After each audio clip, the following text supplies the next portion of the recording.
ఈ వాక్యాన్ని వీక్షిస్తున్న సహోదరి సహోదరులందరికీ క్రీస్తు పేరట వందనములు. ఈరోజు వాక్యం ద్వారా దేవుడు మనతో చెబుతున్న మాట, యెహోవా మహోన్నతుడైనను ఆయన దీనులను లక్ష్యపెట్టును. కీర్తన గ్రంథము 138వ అధ్యాయము 6వ వచనము. మన దేవుడు మహోన్నతుడు, ఉన్నతమైన వాటికంటే మరి ఎక్కువ ఉన్నతమైన వాడు. ఉదాహరణకు మన గ్రామంలో ప్రెసిడెంట్ ఉన్నాడు, అతని పైన ఎంపీటీసీ, అతని పైన జెడ్పీటీసీ, అతని పైన మినిస్టర్, అతని పైన చీఫ్ మినిస్టర్, అతని పైన ప్రైమ్ మినిస్టర్, ఇలా స్థాయిలో ఉన్నాయి కదా.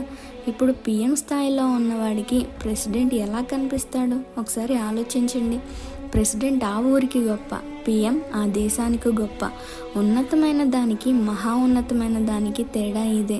అయితే మన దేవుడు అంతటి ఉన్నతమైన స్థాయిలో ఉండి కూడా దీనులను లక్ష్య పెడతాడంట. ఊరి ప్రెసిడెంట్ పిఎం దృష్టికి ఎలా కనిపిస్తాడంటారు ఒకసారి ఆలోచించండి. కానీ మనం నమ్మే దేవుడు నీ స్థాయిని చూడడు, ఏ స్థితిలో ఉన్నా నిన్ను అలక్ష్యం చేయడు. నీ హృదయం దేవునికి కావాల్సింది, నీ పరిశుద్ధతను చూస్తాడు ఆయన. నువ్వెంత పవిత్రంగా జీవిస్తున్నావో చూస్తాడు, అంతే. కానీ నీ స్థాయి బట్టి దేవుడు నిన్ను లక్ష్య పెడతాడు అనేది నీ అపోహ మాత్రమే.